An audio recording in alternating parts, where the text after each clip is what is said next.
Hello everyone, it's Average Joel, making average content for the average viewer, and today I'm back with Battlefield 1 again. Like I said before, I had a ton of fun with the last videos and you guys seem to like it, so I thought I'd play a bit more for you.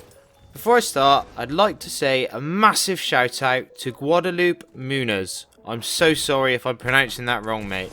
He managed to bring me 2 new subscribers from the last video, so thank you so much, dude. You are a bloody legend.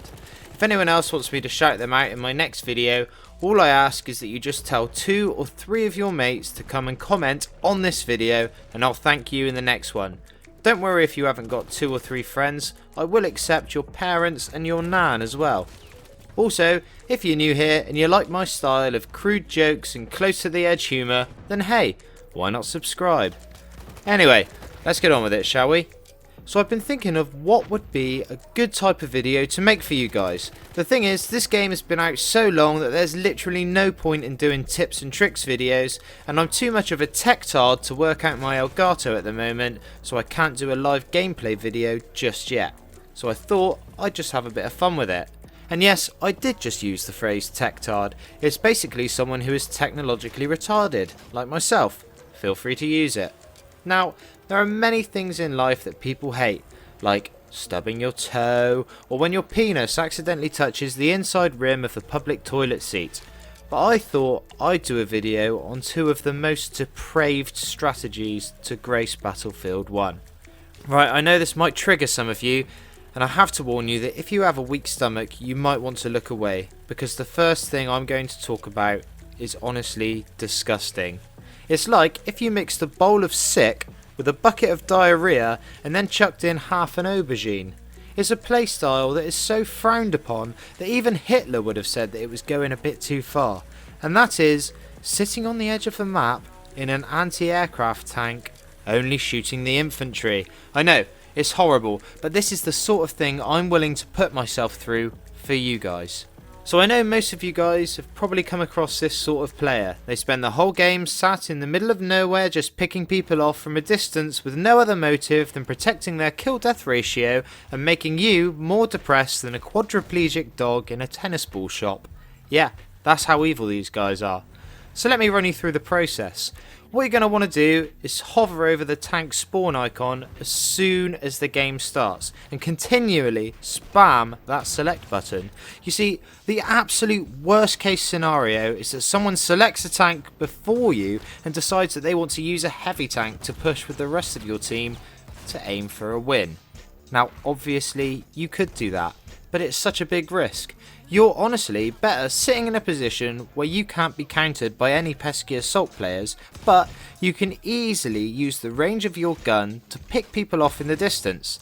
I actually heard a rumour that you score more points if you're killing people straight out of their spawn. Yeah. So, what you're going to want to do is take your tank as far from the battle as possible. If you can still see people from your spawn, then you know you're doing it right. Now, the gun on this vehicle is designed for shooting aircraft, but what you're going to want to do is completely disregard that liberal bullshit straight away. You only want to be shooting infantry. Honestly, it's such a hassle trying to shoot planes down, it's really not worth your time.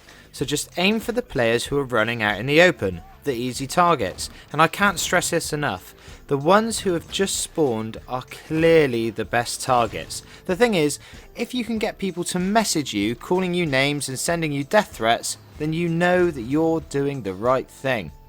Now, there are a couple different scenarios that can come up when employing this tactic, so I'm going to tell you how to get over them. Something that will probably happen is that your team will start to lose flags and probably start falling behind.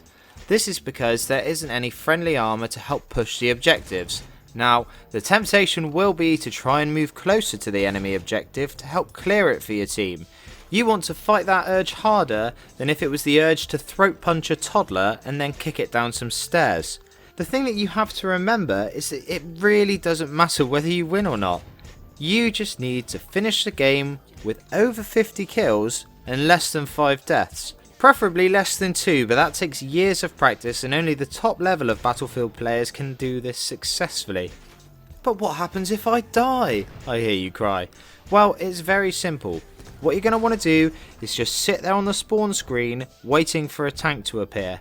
Again, I feel like it's really important that you understand that you cannot, under any circumstance, let someone else use the tank. Remember all that stuff you were taught about sharing is caring? Well, you need to forget that right now, because your individual success is really all that matters. Right, so what if tanks really aren't your thing, but you still want to make people rage harder than a 10-year-old playing Fortnite? Well, that's okay. Luckily for you, I have another infantry-based tactic for you to employ, and it involves using 3 things in your loadout, and these things are the anti-tank launcher, gas grenades, and the Hellriegel SMG. You see, Battlefield 1 is all about authenticity and really simulating the harsh realities that was the First World War.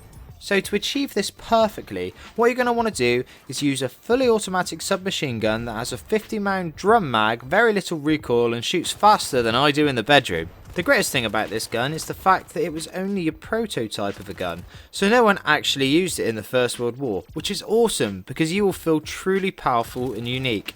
Now obviously, because this gun is an SMG, you do have fairly limited range, but don't worry, because you know that anti-tank launcher I told you to equip?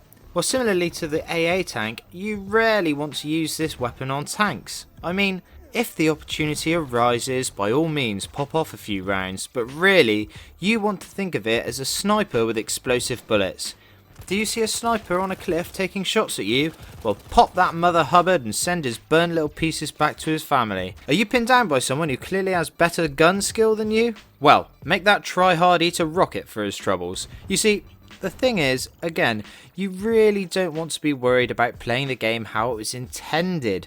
Really, you just want to make sure that the ratio between you having loads of fun and people having the worst day of their lives is just right. Now finally, on this little setup, you're going to want to use a gas grenade. This little thing is brilliant. So obviously you could throw that little sucker on an enemy objective so that your team can go ahead and take it, but really, I suggest that what you do is only throw it to further your own gain. So yeah, camp at choke points and Kobe that little bugger right in there. That way you can spray through the gas and get loads of kills. But don't worry if you miss a few shots, because if the enemy wants to return fire, they'll have to take off their gas mask to ADS, which means their lungs will get fucked quicker than if they were on the Peaky Blinders set. On a side note, if any of you lot haven't watched Peaky Blinders, I would really suggest that you do it right now. It really is prime British television. Hashtag not a sponsor. As if I had to say that. Anyway, that about sums it up for today. I think it was pretty clear that this video was satire, but for those of you who think it was serious, I'm sorry I hurt your feelings. And I will leave a number for you to call in the description to help you get over your butt hurt. So yeah, I really hope you enjoyed this video. It was super fun to make. I think I will be going back to Battlefield 5 for my next video, as I'm hoping that the last patch has finally made it more enjoyable and fixed some of the bugs.